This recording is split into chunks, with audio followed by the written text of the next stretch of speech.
욥기 42장 1절 읽어보겠습니다.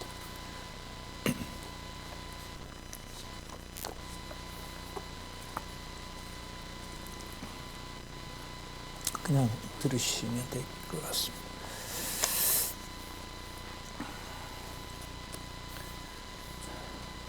욥이 여호와께 대답하여 가로되 주께서는 무소불능하시오며 무슨 경영이든지 못 이루실 것이 없는 줄 아오니.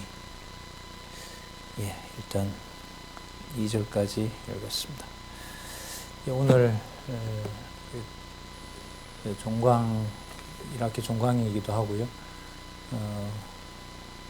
찬양을 통한 성취 시편 여호와의 5대 속성 부분을 정리하는 시간을 갖도록 하겠습니다. 순서는 요절 중심으로 일단 연결을 한번 짓고요. 그 다음에 이게 지금 권수가 많기 때문에 제가 일부러 사실 부탁을 못 드렸습니다. 이게 6, 7, 8권이기 때문에 그동안 들으셨던 말씀을 가지고 여기 좌우측에 있는 도표 그리고 앞에 있는 이 도표를 가지고 그 다음에 찬양을 통한 언약 다음에 나오는 예언을 통한 언약 이른바 선지서를 들어가는 준비 과정으로 아가서가 마치고 있다.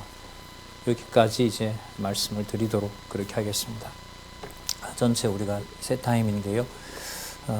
일단 조금 전에 읽었던 욥기서의 요절이죠.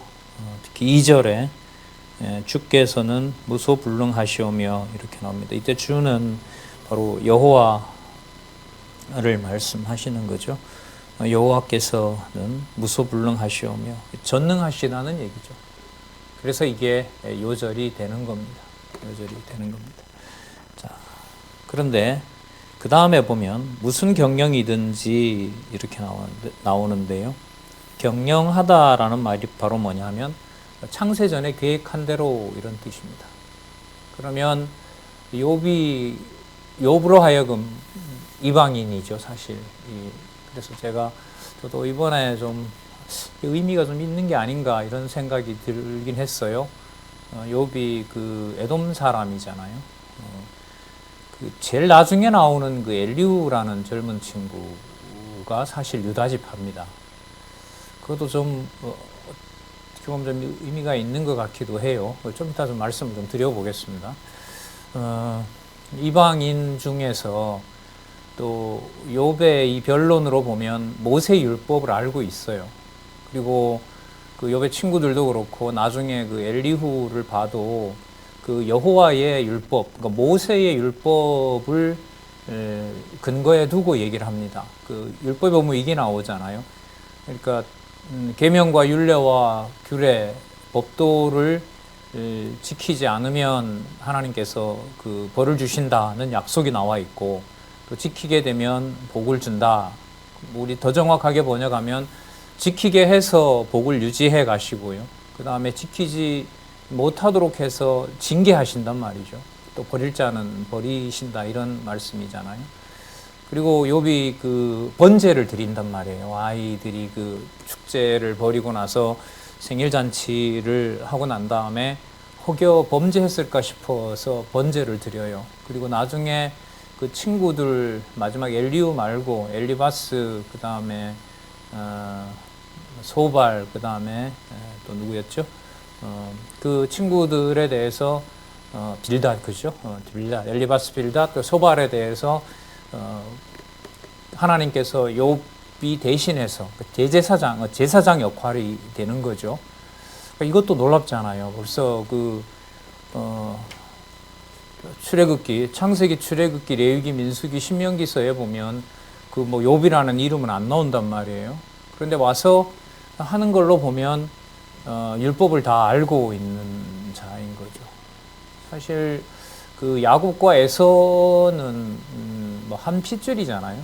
그리고 에돔 족속이 후반부로 가면서 나중에 그 헤롯 대왕의 조상이 되기도 하죠. 이 에돔이 아주 그 영특한 자로 하나님께서 뒀어요. 그러니까 그 영특한 머리로 예수님이 나중에 헤롯 보고 여우라 그러잖아요. 진짜 여우 새끼 같은 아주 그 사냥의 기술을 발휘하는 그런 그 영특한 자들인데, 이스라엘이 갈라지고 북쪽 이스라엘이 망하고 남쪽 유다도 망할 무렵에 아주 고약한 짓을 많이 하죠. 그래서 결국 그 역사상에서는 예루살렘 망할 때 다 사라져 버리는, 지금은 뭐 양몰이나 하고 있는 그런 그 혈통으로 사실 살고 있기도 합니다. 어쨌든 욥에게 나타나는 그 경우로 보면 율법을 알고 있는 인물이란 말이죠. 이방인에게. 자, 그러면 그가 그로 하여금 여기 무소불능하다라고 하는 것의 근거가 바로 뭐냐 하면, 무슨 경영이든지 이루지 못할 바가 없다. 이때 경영은 여러분 계획입니다. 창세전 언약이에요. 여기 이제 우리 도표가 있습니다만은, 그때 영원적 언약 성취 있죠? 영원적 언약 성취. 바로 이 부분과 맞닿아 있습니다. 그러니까 여기에서 이 창조와 심판 세계를 그 요절, 욥기 요절에서는 전능성 찬양과 관련된 요절로 제가 지금 소개를 드리고, 강론 성경 신학에서는 이 구절을 소개해 놓은 겁니다. 자, 무슨 경영이든지 못 이루실 것이 없는 줄 압니다. 이렇게 요절이 나와 있습니다. 전체적으로 한번 기억을 떠올려 보면, 우리 여기 왼쪽에 있고요. 방송 보시는 분들은 결혼 참조하시면서 한번 살펴보시기 바랍니다. 그 전체적으로 이 전능성, 여호와의 전능성 찬양은 크게 세 부분으로 되어 있죠. 그 뭐 우리가 본문에 어디에 나온다 이걸 하기보다가 일단 주제가 어떻게 흘러가는지 한번 볼게요. 그러니까 순전하고 정직하여 악에서 떠난 욥을 망하게 하시는 여호와, 이렇게 나오죠. 망하게 하시는 여호와. 그리고 친구들과 10번에 걸쳐서 토론을 붙이시는 여호와. 그래서 뜻대로 하시는 여호와. 그러니까 사람이 뭘 했기 때문에 여호와의 일이 이루어지는 것이 아니라, 아까 요절에 나왔었잖아요. 계획하신 바를 정하신 대로 그대로 이루시는 거죠. 그게 이제 뜻대로 하시는 여호와, 이런 주제로 나왔고요. 그 다음에 30 끝에 이제 흥하게 하시는 여호와, 이렇게 나왔죠. 그렇게 우리가 정리를 할 수 있습니다. 그러니까 사건으로 보면 크게 두 가지예요. 무슨 사건이죠? 흥하는 사건과 망하는 사건인데, 그것이 바로 여호와께서 계획하신 대로 됐다는 것을 찬양하도록 하기 위해서 중간에 4장에서부터 시작해서 37장까지 긴 내용으로 보여주는 거죠. 그리고 그 시편을 이해하실 때는요, 그 다음 내용에 뭐가 나오냐면 예언을 통한 언약이 나오잖아요. 잘 아시는 것처럼 이사야, 그 다음에 예레미야, 에스겔, 다니엘, 소선지서는 한 권으로 보자고 얘기를 했죠. 그 5권에 다섯 편이라 그럴까요? 어쨌든 그 5 부분으로 되어 있는 예언을 통한 언약도 딱 반으로 나누어져요. 제가 그때 말씀을 드리지만은 모형적인 언약을 끝내시고 실체적 언약으로 시작하는 것이다. 그래서 마태, 마가, 누가, 요한하고 이게 맞물리는 거예요. 그러니까 때리신다 이러면 왼쪽으로 가요. 열왕기까지로 가는 거예요. 근데 싸매신다 이러면 역대기에서부터 시작해서 이제 예수님 오시는 경우로 가요. 이 성경이 이렇게 연결이 되어 있습니다. 자, 그러면 여러분, 욥기 같은 경우에도 벌써 뭐가 시작이 되고 있죠? 망하게 하시고, 원래 언약 자손이잖아요. 원래 언약 자손을 에덴 동산을 만들어 놓으시고 사단에게 맡기는 것처럼 망하게 하시잖아요. 그게 하나님이 버린 것이 아니다. 하나님의 능력을 보여주는 것이다. 그래서 나중에 또 흥하게 한단 말이죠. 회복하시는 거죠. 이게 벌써 뭐의 배경이 되고 있어요? 선지서의 배경이 되고 있는 거예요. 그래서 이사야로 들어가서 선지서를 보통 공부하기가 어렵다, 이렇게 얘기를 하는데, 그 어려운 이유가 뭐냐하면 본문 내용도 많이 모르지만은 제가 경험을 한 바를 말씀을 드리면은, 그 욥, 시편, 잠언, 전도서를 감히 이쪽 선지서 시작하는 이사야서와 연관을 못 시킨다는 거예요. 이걸 성경신학이 제시하고 있단 말이죠. 그래서 저는 거부할 수 없다고 봅니다. 이 논증을 펼쳤을 때 누가 이걸 막을 수가 있겠냐는 거죠. 뭐 원로 강의도 이번 주 들으셨지만 물도 셀 수 없는 틈이 없다는 거죠. 정확하게 그렇게 딱 맞아 들어가는 자석이 마치 그 다른 극이 만났을 때 그렇게 막 멀리 있어도 그냥 서로 당기는 인력이 작용하는 것처럼 말이죠. 자, 그러면 우리 시편으로 한번 가셔서도 보자고요. 그 시편도 여러분 1편, 2편, 그 다음에 3편에서부터 89편 이렇게 되어 있잖아요. 그러니까 세운 언약을 찬양하도록 하시는 내용에서 그 세운 언약을 바로 가서 성취해 주는 것이 아니라 중간에 바로 성취를 간구하게 하신단 말이죠. 그리고 시편도 크게 보면 두 부분이에요. 자, 이해를 하실 때 그렇게 이해하시면 좋습니다. 그러니까 순전하고 정직한 욥을 망하게 하고 흥하게 하는 것하고요. 1장, 2장에 복 있는 자, 열방까지도 통치하는 의로운 자, 복 있는 자. 자, 주야로 여호와의 율법을 묵상하는 자. 자, 그럼 그 자를 하나님께서 어떻게 하시는 거예요? 하나님의 존재를 하나님이 버리신 것이 아니다라는 것을 깨닫게 하기 위해서 성취기원 광구시에서 대적에게다가 맡기고 또 불택자처럼 다루어가고 하나님 이름도 불에 타는 그런 지경까지 이미 예언을 하고 있단 말이죠. 그 다음에 그 언약이 그대로 이루어진다는 것을 성취를 찬양하는 내용이 바로 시편의 후반부예요. 그러니까 뭐가 들어와 있죠? 흥하게 하고 망하게 하는 여호와가 이미 시편에 들어와 있습니다.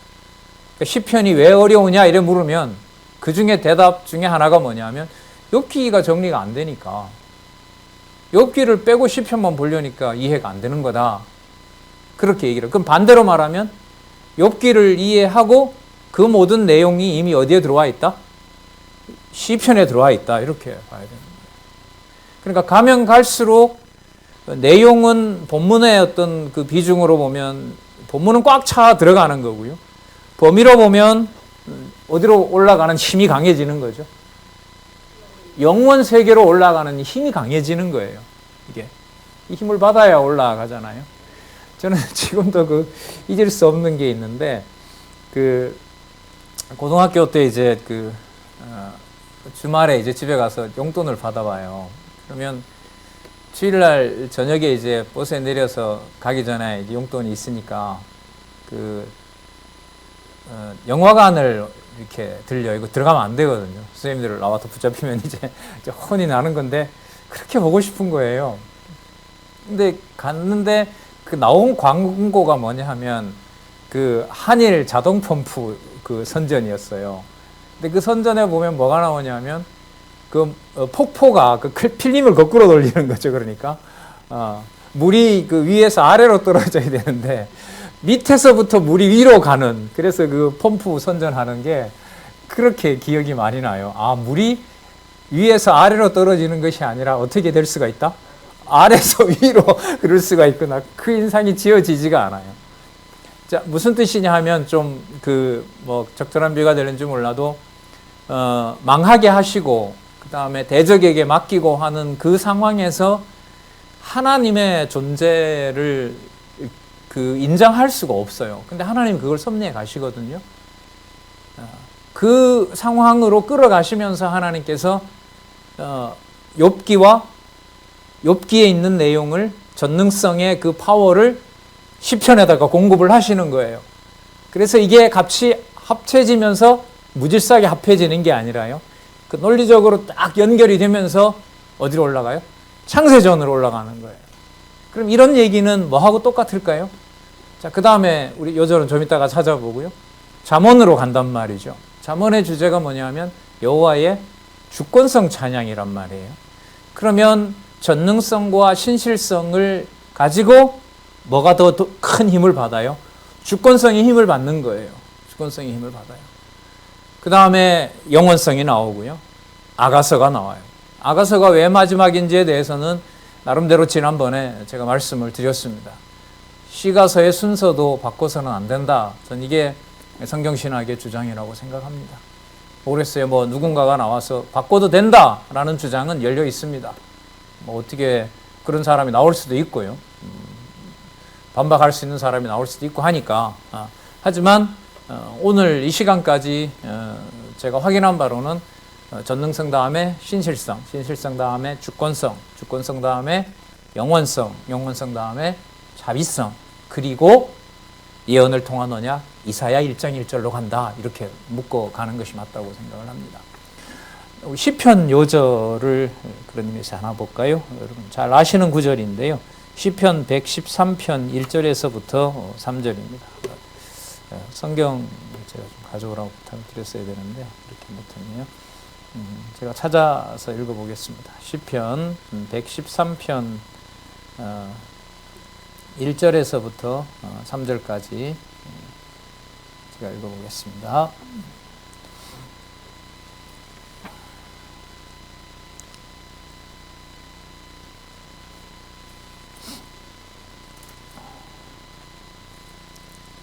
할렐루야, 여호와의 종들아 찬양하라. 여호와의 이름을 찬양하라. 이렇게 나오죠. 여호와의 이름, 여호와라는 바로 그 이름을 찬양하라. 2절, 이제부터 영원까지 여호와의 이름을 찬송할지로다. 3절에 보시면 해 돋는 데서부터 해 지는 데까지 여호와의 이름이 찬양을 받으시리로다. 바로 핵심은 여호와의 이름이죠. 자, 그 여호와의 이름을 욥기서에 나타난 전능성을 바탕으로 여호와의 이름을 부르도록 하는 내용이 전개된 내용이 바로 시편이라고 보시면 됩니다. 그러면 그 잠언에 가서 나타나는 주권성은 바로 이제 어떤 맥락이냐 하면 이런 거죠. 전능성에서는 하나님께서 그 누구를 어떤 그 도구를 쓰죠? 사단을 들어서 사단에게 욥을 맡기잖아요. 그리고 그 본문에 보면 욥을 망하게 할 때 하나님의 불이 내려와서 그 욥의 가족을 다 죽입니다. 가산을 다 그 끝장을 내버리고요. 그럼 그 말은 참 충격적이었어요. 그러니까 사단한테 욥의 어떤 그 집안의 자녀를 비롯한 재물과 나중에 이제 신체를 맡기지만, 몸을 맡기지만은 그 집안을 풍비박산 낼 때 하나님께서 사단에게 뭐까지 쓰게 했다는 거예요. 그 성경 표현대로 보면 하나님의 불까지 쓰라고 한 거예요. 사단에게. 전 좀 충격이었거든요. 그런 표현이 나온다는 것이. 그럼 그 지경에서 여호와의 이름을 부를 수 있다? 그건 불가능합니다. 알 수 있다? 불가능합니다. 이것도. 불가능합니다. 하나님께서 욥을 왜 이러십니까? 라는 지경까지 몰아가는 방법으로 친구들이 계속해서 뭔가 숨기고 있는 욥을 공격하는 방법으로 욥을 몰아가시잖아요. 하나님 다 하게 하셨다 이러니까 친구들이 못 견디잖아요. 그래서 한 사람이 3번씩 하고 나중에 그 젊은 놈이 와서 그 어른들 다 무시하고 자기가 이제 참 지식을 알고 있는 것처럼 얘기를 하는데 욥이 얘기했던 얘기와 유사한 얘기를 하죠. 거의 유사한 얘기를 합니다. 한두 구절 빼고는 다 똑같아요. 여호와는 전지전능하시고 뭐 창조자이시고 인간을 볼 때 구더기로 보고 다 똑같은 얘기를 해요. 그런데 욥 너가 이렇게 되죠. 주어를 욥으로 놓는 거죠. 욥 너가 숨기고 있고 욥 너가 잘난 척을 하니까. 그러니까 하나님께서 사단에게 맡긴다라는 것은 누가 주어가 되는 것을 빼버리도록 하시는 거죠. 여호와께서라는 주어를 빼버리는 겁니다. 그럼 여러분 성경신학은 왜 처음서부터 끝까지 누가요? 여호와께서, 하나님께서, 예수께서, 성령께서 이게 나올 수밖에 없는지, 이른바 삼위 하나님, 영원하신 삼위 하나님에 대한 계시임을 확증한다라는 것이 성경신학에서는 어떻게 증명되느냐? 모든 사건의 근본 주어를 누구로 잡고 있다? 하나님으로 잡고 있다. 구약에서는 이스라엘 백성에게 계시된 여호와, 그 여호와를 예수님께서 아버지의 여호와 이름으로 오셔서 증거하셨기 때문에 예수께서 또 그리고 예수께서 가시면서 약속하신 것이 아버지로부터, 여호와이신 아버지로부터 당신이 보낼 성령이기 때문에 하나님 이렇게 되면 벌써 성부, 성자, 성령이 다 들어와 있는 거죠. 그렇게 이제 그 주어가 되어 있단 말이죠. 그게 바로 성경신학의 탁월함이라고 할 수가 있겠죠. 그럼 잠언으로 가게 되면은요, 그 여호와의 전능성과 신실성을 가지고 주권성으로 간단 말이에요. 그런데 우리가 그 주권성과 관련해서 저도 여러 번 적었습니다만은 지난번에 이 원로께서는 밑에서부터 이제 적어 올라가신 거고요. 그걸 이렇게 뒤집어 놓으면 저는 위에서부터 이 그림을 안쪽으로 들어오는 방향으로 제가 정리를 했습니다. 여기 보면 지식의 바탕을 두고 명철이 나온다 이렇게 설명하셨는데, 그러나 위에서 내려오게 되면 어떻게 되냐면 명철은 그 본문에 나오죠. 전체를 아는 지식이에요. 만사 만물을 아는 지식이에요. 그러니까 지혜가 창세 전에 있던 차원이라면 명철은 그 설명에 의하면 창조부터 심판까지예요. 그 다음에 지식은 뭐냐면 직접 경험하는 것으로부터 생겨요. 그래서 제가 그걸 안쪽으로 들어오는 설명으로 하기 위해서 저는 위에서부터 쭉 내려온 거고요. 지난번 원로께서, 저자인 원로께서 설명한 것은 밑에서부터 이렇게 적은 거니까요. 혼돈 없으시기 바라고요. 자, 어쨌든 주권성에서 출발은 지혜로부터 출발한다. 그건 언약에 근거를 둔다. 그 언약을 세우신 분은 언제 계신 분이다? 창세전에 계신 분이다. 그럼 주권성은 어디서부터 시작이 돼야 되는 거죠? 창세전부터. 그럼 제가 아까 뭐라고 말씀드렸냐면 욥의 일생과 관련된 거지만 그 전능성과 그 전능성에서 신실성이 붙으면서 점점 어디로 올라가는 힘이 생긴다 그랬죠? 영원성으로 올라가는, 창세전으로 올라가는 힘이 생기는 거예요.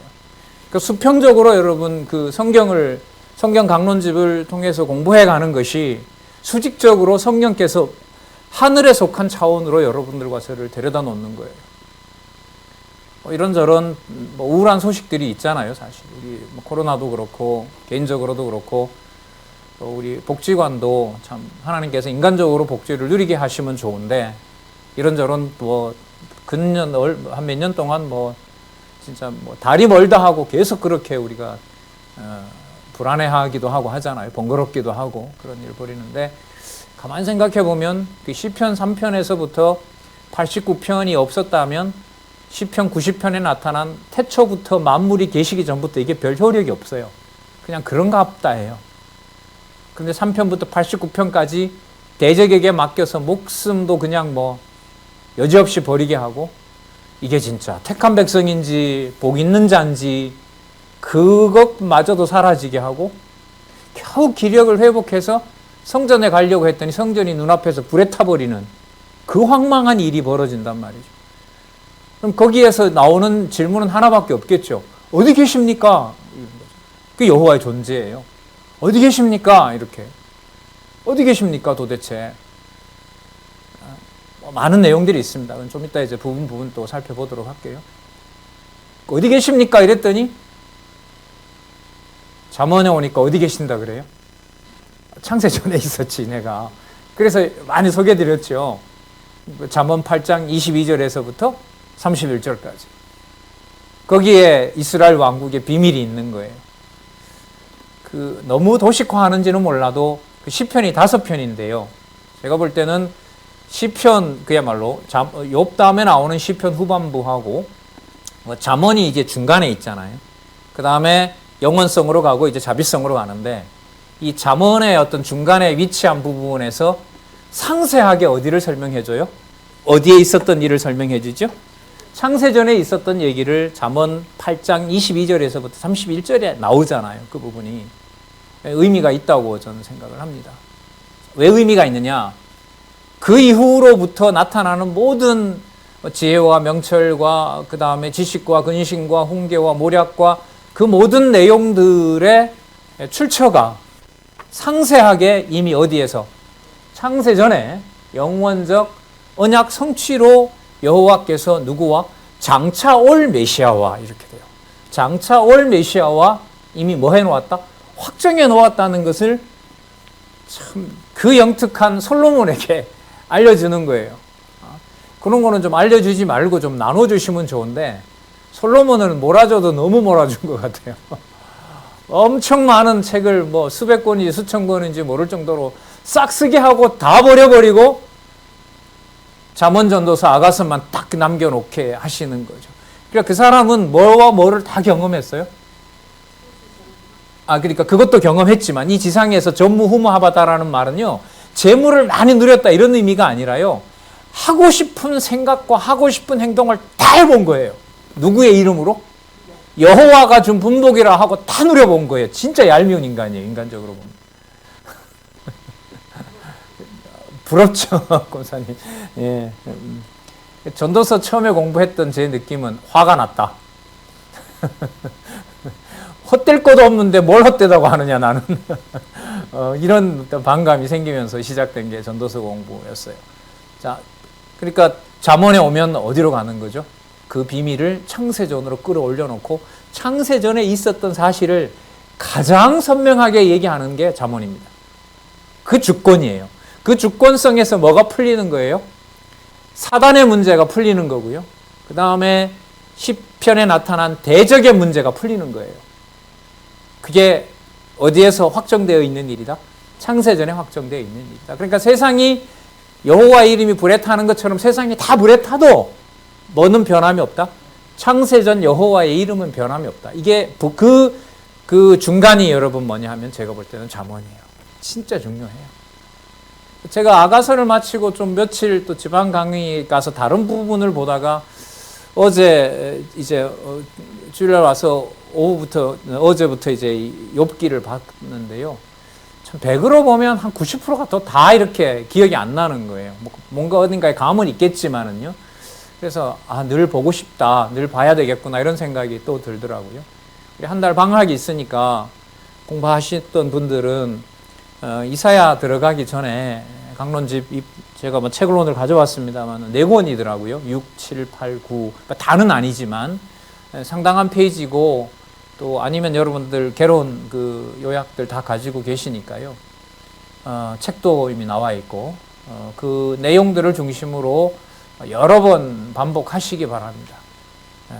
그리고 지금 저자인 원로의 강의도 지금 잠언으로 가고 있기 때문에 계속해서 그 부분의 내용을 다지셔서 시편이 욥시편 잠언 전도가 그렇게 따로 떨어지는 것이 아니라 꼭 하나로 되어 있구나. 그걸 꼭 확인하시기 바랍니다.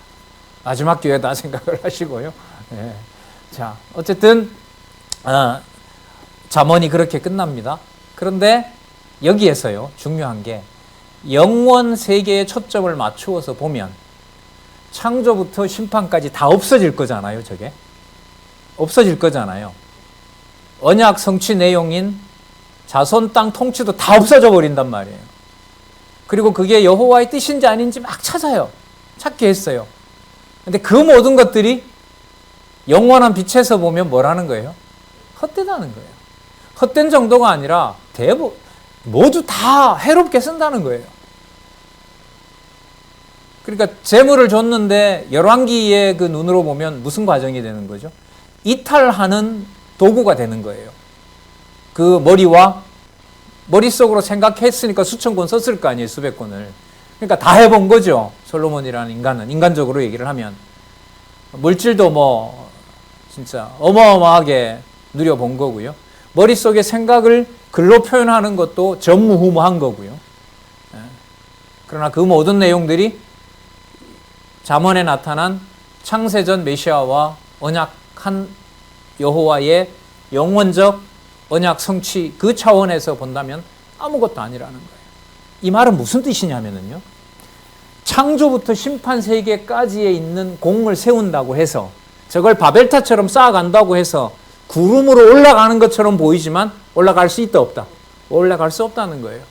그래서 제가 잠언의 그 내용을 위에서부터 여호와, 그 다음에 언약, 지혜, 명철, 지식, 그 다음에 근신, 그 다음에 중간에 훈계 들어가죠. 지혜의 훈계 이런 말이 많이 나오니까 지혜의 훈계, 그 다음에 근신, 모략, 그 다음에 생명을 유지하고 보호시켜주고 여호와로 경외한다라는 걸 제가 적어 놓은 이유가 전도서로 가서 보면 그 모든 단계를 여호와께서 이어주지 않으면 전부 뭐 한 것다? 헛된 거예요.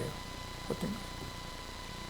글쎄 이 비유를 이렇게 써도 될지 모르겠지만 그때도 제가 생각은 했었는데 말씀은 안 드린 것 같은데 예수님께서 천국 비유를 들었는데 보면 씨 뿌리는 비유를 들죠.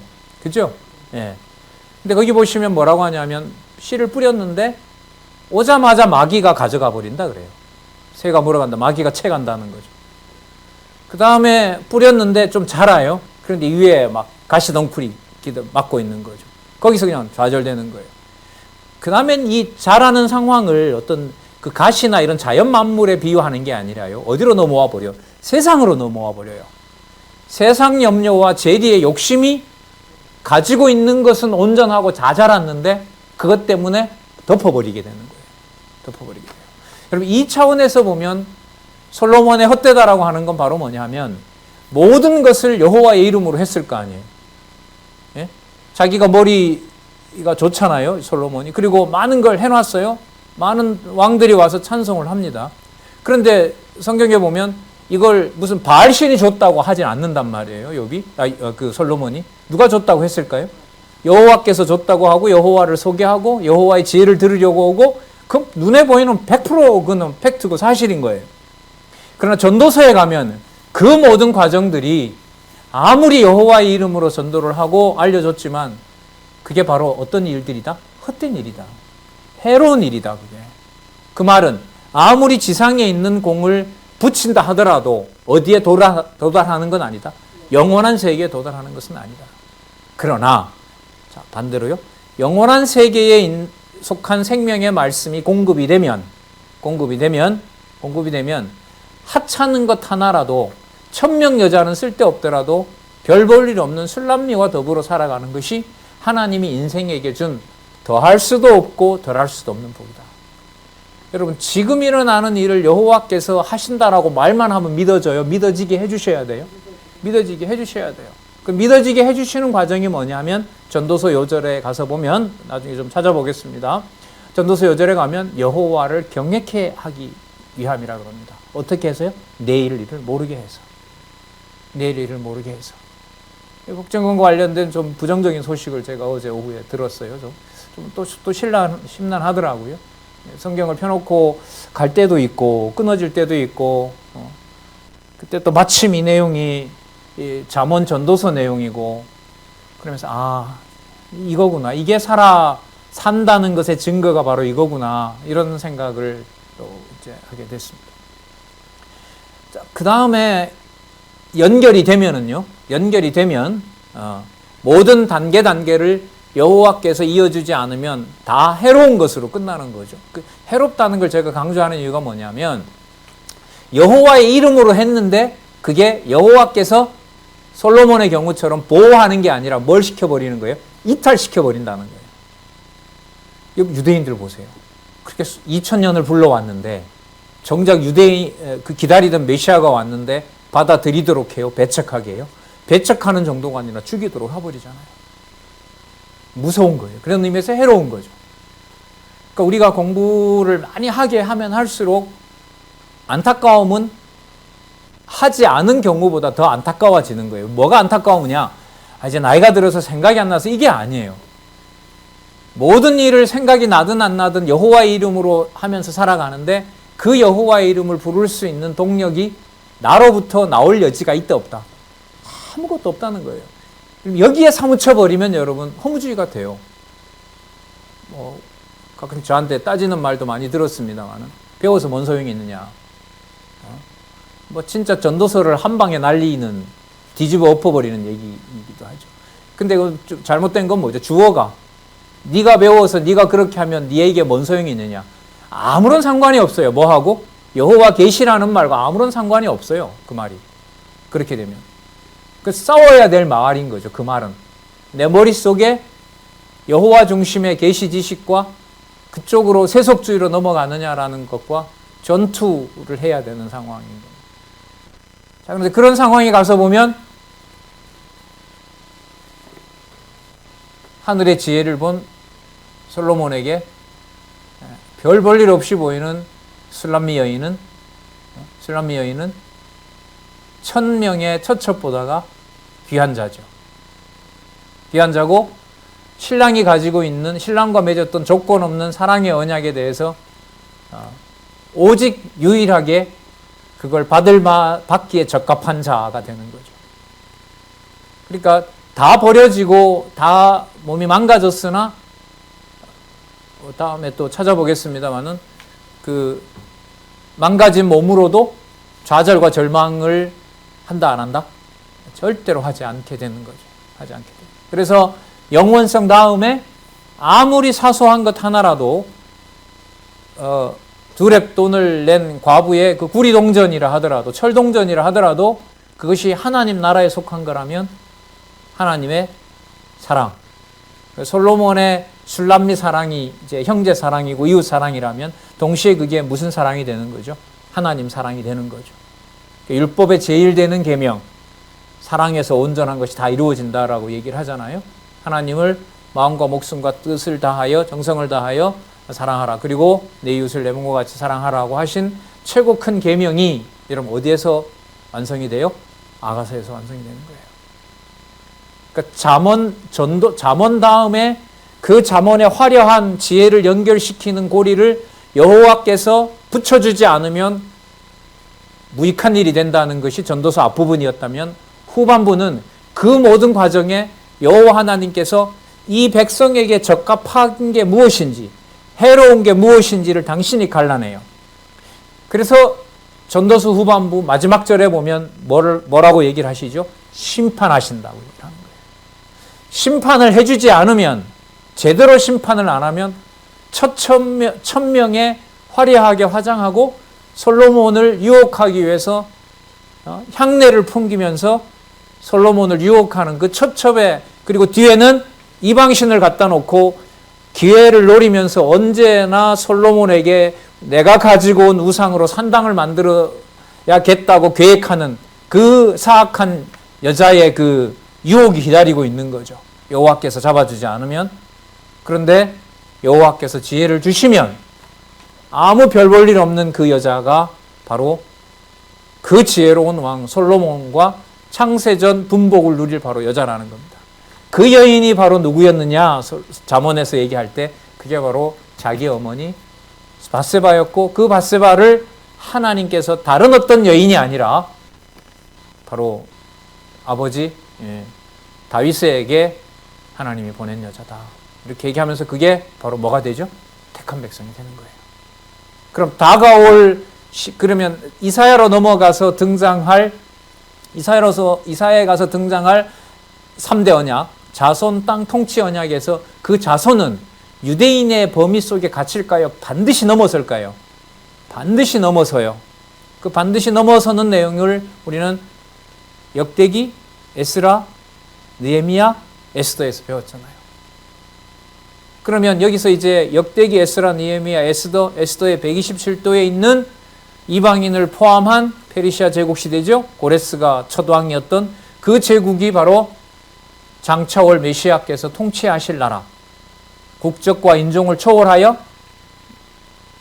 해 지는 데서부터 해 뜨는 곳에서 해 지는 곳까지 영원히 찬양할 바로 그 나라라는 사실을 우리는 시편 5권이 끝나고 이사야로 들어갈 때, 그래서 앞부분에 머리부터 발끝까지 다 버리는 거구나. 여러분 재밌지 않아요? 그 아가서에 보면요, 우리가 이제 9월달부터 그 이사야서로 가니까요, 아가서에서부터 그 본문도 그렇게 나와 있잖아요. 그 머리부터 발끝까지 그 술람미를 찬양한단 말이에요. 신랑이 4장에 성가하고요, 7장에 성가해요. 5장에서 몸이 망가지잖아요. 그 신랑을 찾으러 갔다가 이제 순번 도는 병사들한테 붙잡혀서 몸이 망가지는데, 그 7장에 보면 그 내용이 무슨 내용이냐면, 망가졌지만 신랑이 사랑할 수밖에 없는 몸인 거예요. 그게 바로 뭐에 근거를 둔다? 영원성에 근거를 둬요. 여러분, 영원성은 저자를 통해서 우리가 확인했잖아요. 내재적 초월이라는 거예요. 내재적 초월이라는 말은 지금 있는 형편이 하나님의 영원하신 능력을 제한할 수가 있다 없다? 결코 할 수가 없다. 그러니까 지금 상황이 악화되면 악화될수록 더 여호와께로 간다. 그게 여러분 내재적 초월이에요. 갇히면 갇힐수록 어디로 넘어간다? 영원하신 하나님에게로 간다. 여러분 이런 거죠. 술람미 여인이 여러분 우리가 생각할 때는 몸이 그래도 유지되면서 신랑과 그 아름다운 혼인의 그 동산으로 가는 게 좋아요? 아니면 몸이 만신창이 돼서 그 동산으로 가는 게 좋아요? 우리가 생각할 때 먼저 거죠. 누가 봐도. 그런데 더 불타는 사랑의 확증은 어디를 통해서 가능해요? 몸이 다 망가졌을 때. 바로 그 상황에 가서 신부가 당당해진단 말이에요. 내가 이렇게 됐다고 그럼 당신 버릴 거냐, 날. 조건 없이 맺었는데. 그러면 그 내용이 여러분 이사야서 1장에 가보면 어떻게 나와요? 그 잘났다고 하는 이스라엘의 머리부터 발끝까지가 성한 데가 하나도 없다. 누구하고 대조가 돼요? 성한 것이